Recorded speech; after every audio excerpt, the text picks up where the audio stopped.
안녕하십니까. 오늘은 고린도전서 2장을 살펴보도록 하겠습니다.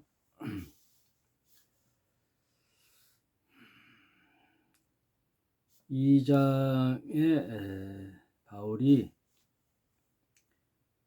형제들아 내가 너희에게 나아가 하나님 증거를 전할 때에 말과 지혜의 아름다운 것으로 아니하였나니 말의 언변과 지혜, 세상에는 많은 뛰어난 자들이 말의 언변이 좋고 또 지혜의 아름다운 것들, 수사학이라 그러죠. 말의 기술, 수사학. 우리나라의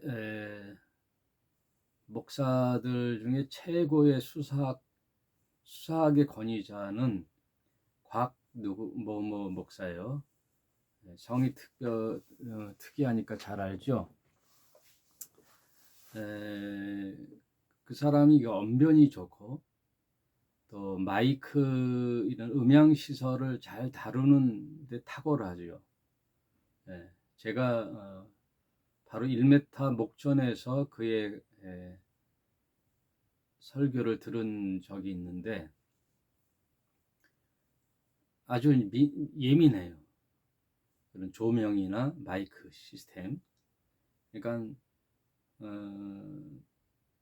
어떻게 이 음향을 어떻게 사용하냐에 따라 청중들에게 아주 설득력이 있고 가슴을 이제 이 스피커에서 나가는 음파가 청중의 귀에 도달했을 때 거부감이 가지 않고 잘 들리는가, 이게 탁월하죠. 그리고 또 수사학의 권위자다 보니까 말을 참 기승전결, 또 예화를 잘 적용하고, 그리고 군더더기가 없이 간결하죠. 간결한데 은혜가 안 돼요. 은혜가 안 되는 거예요. 지식적인 욕구가 있는 자들은 이제 은혜가 되겠다 그러죠. 은혜 된다 그러죠. 참 말씀 감명 깊다 그러는데 은혜가 안 돼요. 제 주위에서도 가만 보면 제가 부족한가? 제가 그런 면에 부족한지는 몰라도 음향에 굉장히 신경 쓰는 목사들이 있어요.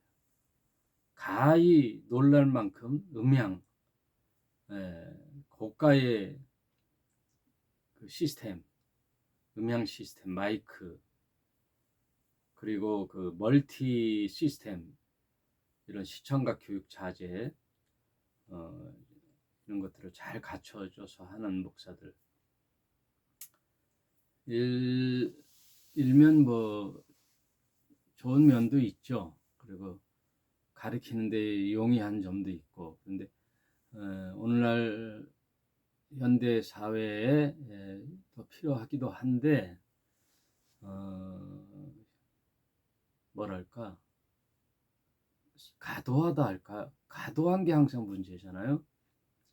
어느 교회 목사는 마이크만 1억짜리를 쓰니까요. 마이크를 1억짜리 쓰고 그런 목사들이 그럼 삶은 이렇게 검소한가? 안 그렇죠. 먼저 소개한 목사는 별명이 있어요. 유명한 별명. 벤트리 목사라고. 벤트리. 강아지 이름이 아니라 차 이름이죠. 벤트리. 채 5억에서 8억을 호가하는 외제 승용차 벤트리를 끌고 다니는 목사인데, 그 목사의 말에 의하면 그 교회의 장로가 선물을 해줬다는 거예요.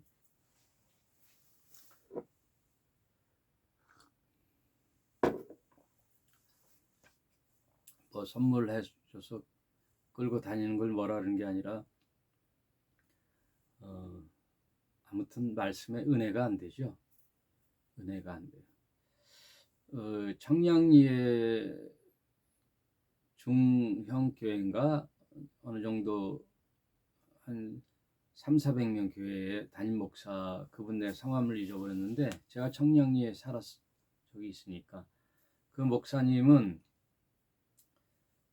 목회 30년 기념으로 성도들이 이렇게 돈을 모아서 이제 반지를 해줬어요. 금반지를 해줬는데 좀 두툼한 금반지를 해줬는데 청량리가 대체로 이제 판자촌이 많거든요. 예, 산기슭에 그걸 예전엔 꼬방 동네라 그래요. 꼬방, 학꼬방이라 그래서 이렇게 그 나무로 쭉 이렇게 6.25가 끝나고 산기슭에 서민들을 위해서 이렇게 학고방을 지었는데 그래서 그 유명한 소설가 김홍신의 그 꼬방 동네 사람들 그 신설동을 배경으로 하는 영화 소설을 썼는데 나중엔 영화도 나왔죠. 그 소설책 이름이 꼬방 동네 사람들인데 그 꼬방이 학고방을 말하는 거예요. 학고방. 그 꼬방 동네가 이제 다닥다닥 붙어 있는 그런 집에 이제 성도들이 꽤 있잖아요.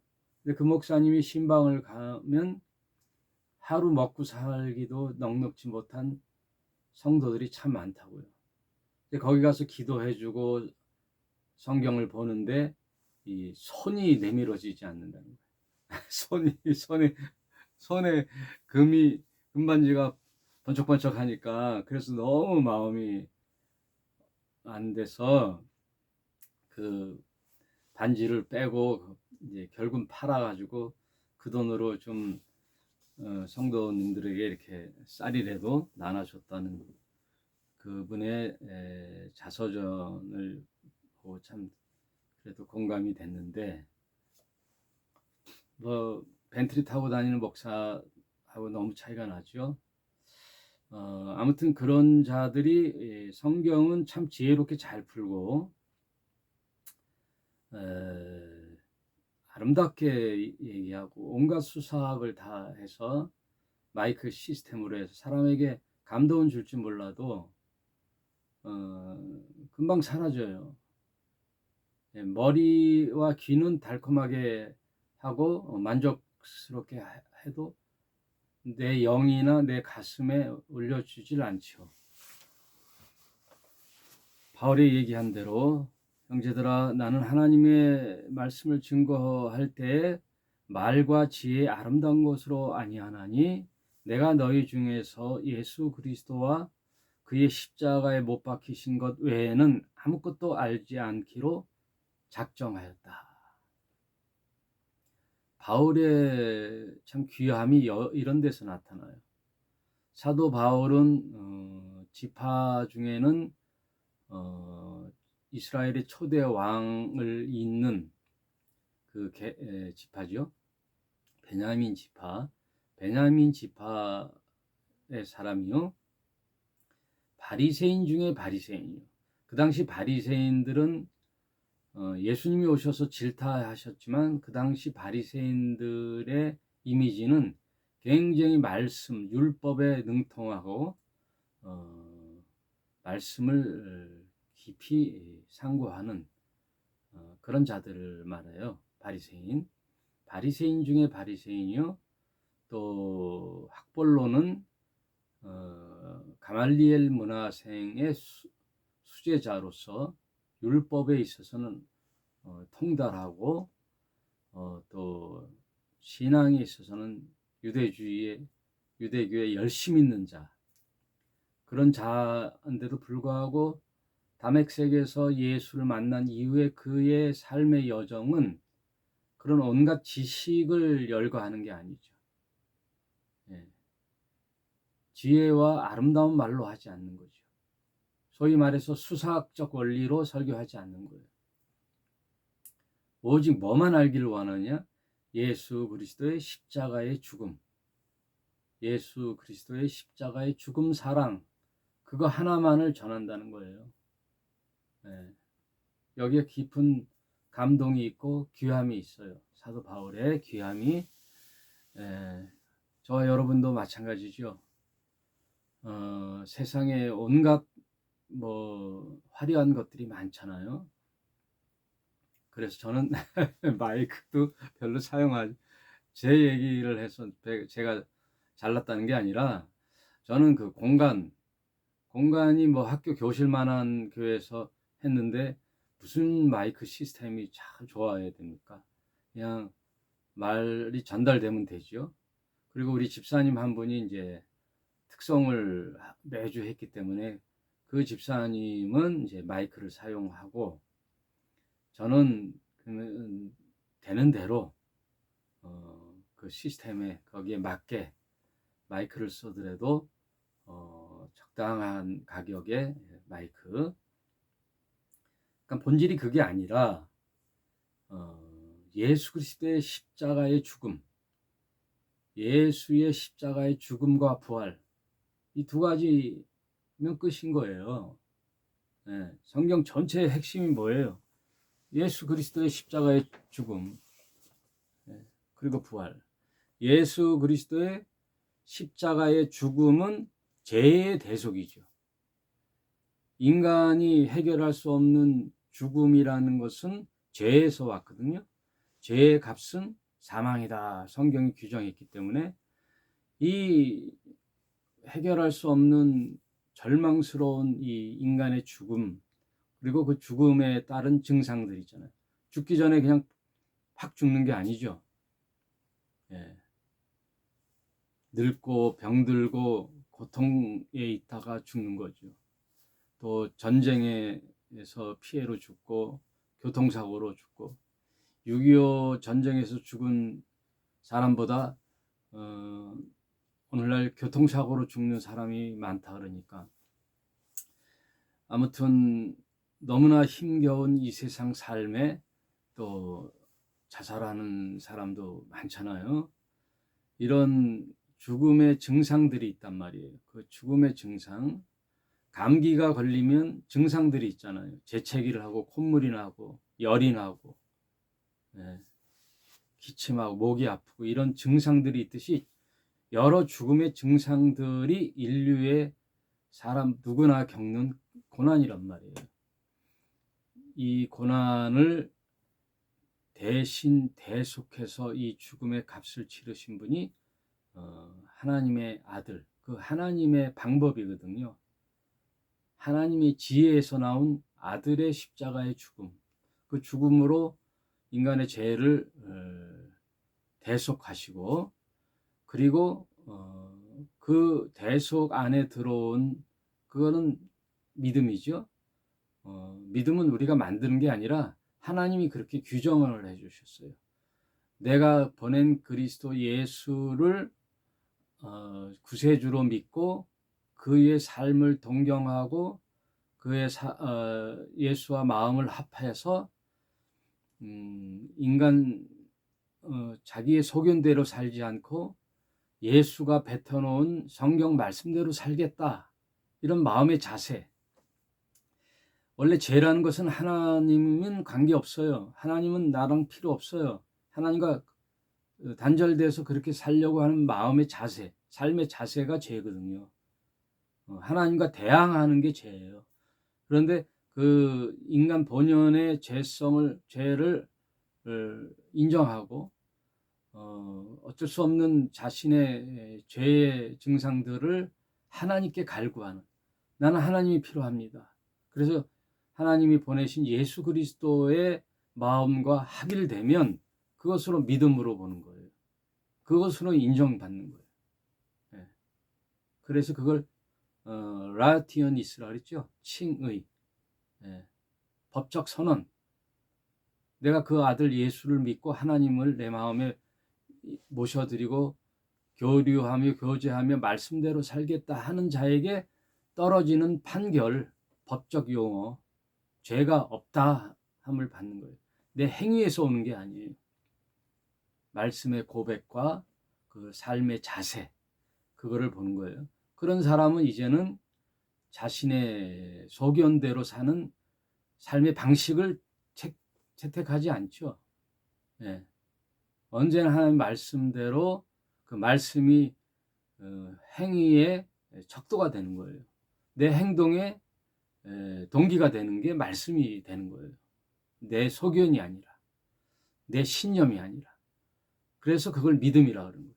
나로부터 나오는 게 아니라 하나님 말씀에서 나오기 때문에 그걸 믿음이라 그러고, 내 주관적 신념, 의지, 생각, 판단, 지혜가 신념인 거예요. 그러니까 믿음과 신념은 전혀 다른 거예요. 그렇게 이제 지금 설명을 하고 있으니, 여러분, 저와 여러분 삶이 간단해요.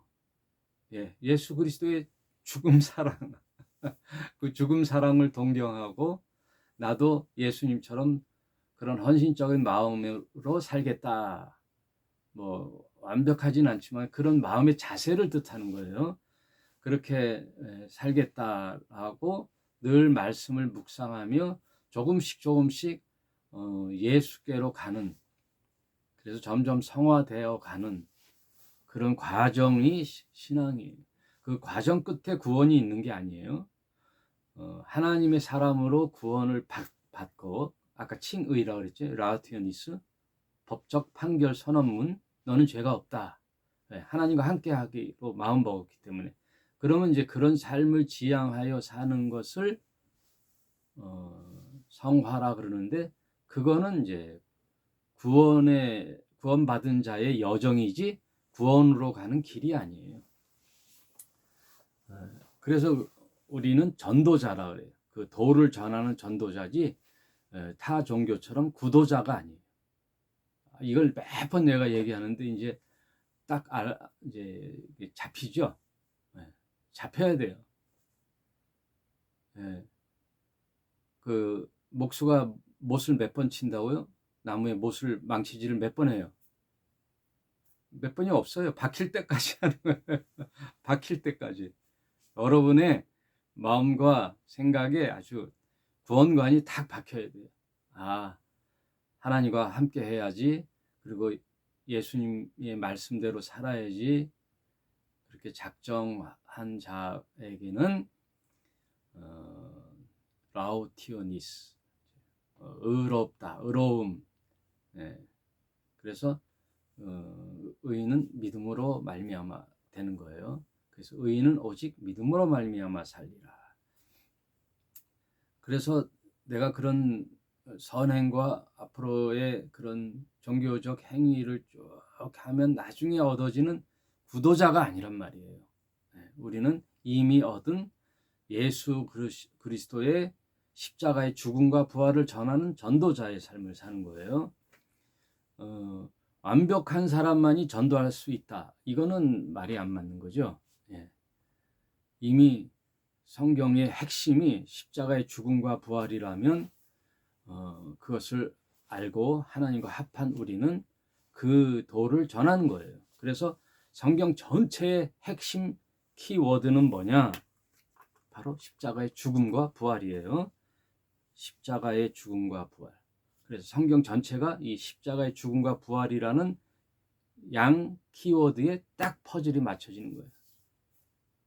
구약과 신약의 모든 퍼즐이 예수 그리스도의 십자가의 대속 죽음과 인간의 죄의 값을 해결했으면 이제 부활하는 것은 하나님으로부터 새로 부여받는 생명. 그거는 누가 하느냐? 성령이 하시는 거예요. 그 얘기를 2장에 지금 쭉 하고 있는 거예요. 9절, 기록된 바 하나님이 자기를 사랑하는 자들을 위하여 예비하신 모든 것은 눈으로 보지 못하고 귀로 듣지 못하고 사람의 마음으로도 생각지 못하였다 함과 같으니라. 인간의 지혜와 아까 말했던 그런 수사학적인 걸로, 지식과 지혜로 하나님을 알 수가 없어요. 그럼 하나님을 어떻게 알 수 있느냐? 오직 하나님의 성령으로 알 수 있는데, 여기서 중요한 그 컨셉을 말씀드릴게요. 성경 전체에 하나님은 직렬형으로 돼 있지 않아요. 성부 하나님이 직렬형, 성자 예수님이 바로 직렬, 성령이 직렬, 이렇게 사람을 만나는 게 아니라 병렬형이에요. 병렬형. 하나님 아버지는 모든 우주의 영적 주관자시고 모든 생명과 만물의 주관자 하나님은 이 땅에 당신의 뜻과 모든 권한과 권리와 책임과 능력을 아들에게 다 위임했어요. 위임. 다 맡겼어요. 위임한다는 말 아시죠? 그래서 마태복음 28장 19절에 하늘과 땅의 모든 권세를 내게 주셨으니, 아들 예수에게 주셨으니 내가 너희에게 이제 그 받은 권한을 나도 너희들에게 위임한다는 거예요. 받은 권한을 또 예수가 그들의 제자들, 믿는 자들에게 넘겨줘요. 위임해줘요. 그게 이제 병렬식이라는 거예요. 아들에게, 하나님은 아들에게, 아들은 믿는 제자들인데 이 제자들을 어떻게 이제 위임해 주느냐? 성령으로 한다는 거예요. 성령을 주심으로써 아들의 권한을 위임해서 그들에게 천국 열쇠를 주는 거예요. 교황한테만 주는 게 아니라, 베드로에게만 주는 게 아니라 아들을 믿는 모든 신자들에게 하늘의 천국 문을 열 수 있는 열쇠를 주는데 그 열쇠는 성령에 의하여 주어지는 거예요. 그 얘기예요. 그래서 오직 하나님이 성령으로 이것을 우리에게 보이셨으니 성령은 모든 것 곧 하나님의 깊은 것이라도 통달하느니라. 사람의 사정을 사람 속에 있는 영 외에는 누가 알리요? 이와 같이 하나님의 사정도 하나님의 영 외에는 아무도 알지 못하느니라. 그러므로 성령만이 예수 그리스도의 말씀을 이해하고 아버지의 뜻을 알 수 있는 거예요. 가만 보시면 성부 하나님은 아들에게 모든 권한을 줬어요. 권한을 줬으면 끝. 그런데 그렇다고 아들이 마음대로 하느냐? 아니에요. 아들 예수도 병렬령이라 오직 아버지의 뜻만을 전해요. 자기 뜻을 안 전해요. 아버지에게 받은 뜻만을 인간들에게 전달해주는 메디아터로 왔어요. 메디아터, 중개자. 여러분 중학생을 미들스쿨이라고 해요. 미들스쿨, 그 가운데 중자를 쓰는 거예요. 그러니까 초등학교와 고등학교의 중간 학문처럼 연결해주는 아답타. 하나님의 뜻을 아들 예수가 전하는 메디아터란 말이 중개자거든요.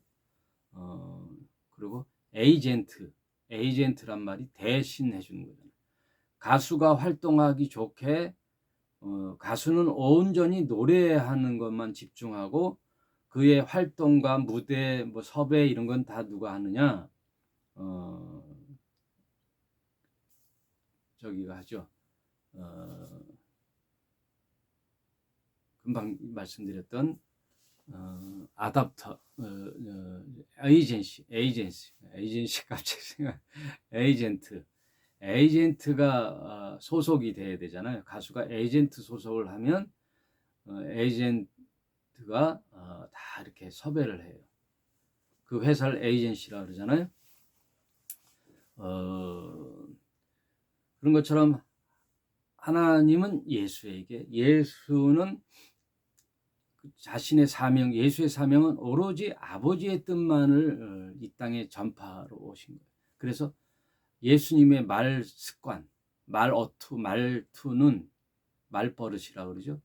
어떤 김세영 교수는 그걸 말버릇이라고 그러는데 말의 형식, 그게 항상 아멘이 앞에 있어요. 우리는 교회에서 목사님이 설교하면 성도들은 끝에 목사님이 그랬으면 믿습니까? 그러면 아멘, 동의합니다, 예, 받아들입니다, 이런 뜻으로 뒤에 하는데, 예수님은 앞에다 아멘해요. 이 뜻은 뭐예요? 예수님이 누구 목사의 말을 듣고 아멘 하는 게 아니죠. 그래서 성경에는 그거를 진실로 진실로 내게 이르노니, 그러니까 예수의 복음서에 보면 거의 이 말이 많죠. 진실로 너희에게 이르노니 하면서 앞에 꼭 진실로를 놓는데, 사실은 이걸 번역하면 안 됐어요. 그냥 그대로 한글 성경에도 그냥 아멘 아멘 내가 너희에게 말한다, 이렇게 천국은 이런 것이다, 이렇게 얘기해야 되는데, 그래서 그 진실로의 원어 헬라어를 보면 아멘으로 되어 있어요. 그건 말은 무슨 뜻이냐? 예수님은 하나님 아버지의 말을 아멘으로 받아 너희에게 전달한다, 그 말이에요. 하나님의 뜻에 예수가 예 동의합니다, 옳소이다. 그래서 요한복음에 보면은 아버지 뜻이 맞습니다, 옳소이다, 아버지의 말씀이 옳소이다 그러잖아요. 이 말을 지혜 있는 자들에게는 감추시고 어린 소자에게는 나타냄이 옳습니다, 감사하나이다 하고 아버지와 동의하는 장면이 항상 나오잖아요. 그리고 아버지는 세례 받을 때 예수에게 뭐라 그래요? 이는 내 사랑하는 아들이요 내 기뻐하는 자니 너희는 그의 말을 들으라 그러잖아요. 그의 말을 들으라, 그 말은 그 말이나 내 말이나 동일하다, 그 뜻이에요. 말씀이 참 그렇게 풀면 재밌죠. 아버지의 뜻과 예수가 합일이 된 거예요. 동의. 그게 아멘이란 말이에요. 아멘 너에게 말하노니. 이렇게 쭉 말하면 그 말을 받는 제자들, 우리들 신자들도 예수님 말이 맞습니다 하고 아멘 하면 그 말은 즉시 아버지의 뜻과 연결되는 거예요. 그러면 그 말을 아멘으로 해서 내에게 감동을 주는 분은 누구냐? 성령이란 말이에요. 그래서 성령님도 성령 뜻대로 막 무슨 기적과 이적만 나타나는 게 아니라 언제나 성령도 예수님이 뱉어놓으신 성경 66권의 말씀으로 역사하신단 말이에요. 성령님도 말씀 안에 역사하는 거예요. 그래서 저런 엑스타시, 놀라운 영적 체험들이 옳은가 안 옳은가는 성경을 보면 아는 거예요. 성경의 말씀에 위배돼서 하면 저거는 악령이 역사하는 거예요. 악령. 이렇게 중요하단 말이에요. 이렇게 병렬식 하나님, 아들 예수, 성령님이 거꾸로도 성령님은 아들 예수, 예수는 아버지의 뜻, 이렇게 서로 교류가 된단 말이에요. 이 뜻이. 그러니까 삼위일체 하나님의 종합적인 말씀으로 봐야 모든 것이 분별이 되는 거예요. 저게 진리의 말씀인지 악한 영의 역사인지 저 목사같이 주관대로 하는 건지 세상 지식과 지혜로 하는 건지, 아무리 아름다웠고 지혜로운 말을 해도 성령의 말씀하고는 다르면 지 신념 얘기하고 지 지식을 자랑하는 거예요. 지 철학이죠. 개똥 철학이 그게. 자기 개똥 철학. 처음엔 말씀으로 잘 하는다가도 점점점 자기 개똥 철학을 펼쳐가는 유튜버가 많아요. 그런 목사들이 많단 말이에요. 여러분, 항상 제가 강조하잖아요. 이 말씀이 정말 성경 말씀하고 맞는지, 비슷한데 결국은 지 생각을 적용하는 지 아방궁으로 만드는지, 지 놀이터잖아요. 자기 아방궁이잖아요. 목사 마음대로. 아니라고 해도 내로남불이에요. 자기만 보면 끝에 가보면 자기 주관이에요. 자기 생각. 그래서 이단이란 말이요, 다를 이 끝단자예요. 꼬리가 다른 거죠. 비슷하다가도 끝에 엉뚱한 데 가 있는 거예요. 자기 신념을 강조하고 자기 정치 철학을 거기다 삽입해가지고 막 강요하고 강요하다고 안 하죠. 강요한다는 말은 안 하죠. 그러나 보면 강요한 건데 뭘 알아. 보면 알잖아요. 이렇게 살펴보면 그 사람의 삶의 여정 전체를 살펴봐야 되잖아요. 뭘 요구하는 건지. 결국에는 지 꿈 실현하는 데네. 처음에는 무슨 목사가 꿈이 있고 비전이 있습니까 하고 아주 순수하게 해서 너무 공감해도 결국은 자기 자식에게 교회를 넘겨준다든지 은퇴할 때 엄청난 전별금을 요구한다든지, 그럼 지 사업 확장해서 결과 성과를 올렸으니 그 보답으로 돈 달라는 소리뿐이 더 돼요. 예? 마태복음, 누가복음인가 거기에 무익한 종이 했을 뿐입니다 하고 하나님께 감사하면 끝나는 거지, 무슨 목회를 뭐 했으니 성과급 달라, 전별금 달라고 뭐 아파트 퇴직금으로 뭐 달라고 그러고, 하여튼 그래도 수고했으니까 뭐 아니에요. 결국 보면 보여요. 욕심인지 탐욕인지 정말 그의 여정이 하나님의 종으로서의 삶을 다 했는지 보면 알잖아요. 끝말을 보면 알잖아요. 그래서 석양이 아름다워야 되잖아요. 물러날 때가 아름다워야잖아요. 참 목회 여정은 아름다웠다가 뒤에 끝말에 그냥 엄청 뒤집어 쓰잖아요. 왜? 욕심이 다 나오니까. 꾸정물이 잔잔할 때는 맑은 물이 있는데 툭 건드니까 끝에 가니까 어때요? 온갖 온물이 다 튀어나오잖아요. 온갖 온물이 다 올라오잖아요.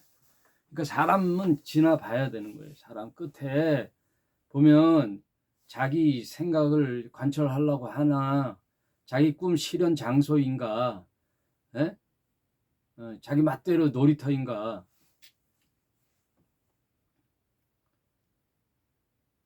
잘 살펴보세요. 잘 살펴보세요. 뭐든지 의심해야 돼요. 뭐든지 의심해 봐야 돼요. 말 하나하나 공감 능력이 없어요. 그리고 대체로 보면은 별로 그 공감이 안 가, 감동이 안 가, 정이 없어. 정이 없어. 아무튼 성경 전체의 핵심 마지막 퍼즐은 십자가의 죽음과 부활이에요. 그래서 바울도 나는 예수 그리스도의 십자가에 못 박히신 것 외에는 아무것도 알지 않기를 원한다. 여러분, 믿음은 단순해요. 뭘 알려고 하지 마세요. 오직 성경 말씀 속에 정말 나를 잘 들여다보고, 나 정말 거룩한가? 거룩한다면 하나님과 잘 연결되어 있나? 두 번째, 행복한가? 나 이렇게 살아서 행복한가? 무슨 기대를 살아서 만족이 없어서 불행한가를 잘 살펴봐야 돼요. 그러니까 단순하면 게 행복에 가는 길이에요. 그리고 사랑하고 있나? 뭐 사랑도 짐이 돼서는 안 되죠. 자원하는 마음으로 나의 받은 은혜에 감사하여 펼쳐지는 상생의 행위들, 사랑하나? 그리고 자유한가? 어떤 목사든 어떤 누구든 남편이든 아내든 누가 뭐래도 난 참 자유한가? 자유하면 행복하잖아요. 감옥에서 자유 나왔다 그러면 뭐 너무너무 행복하잖아요. 여러분 오늘 말씀 잘 새기셔서 참 믿음의 신실한 신자들 다 되시기를 바랍니다. 오늘 여기까지 하겠습니다. 감사합니다.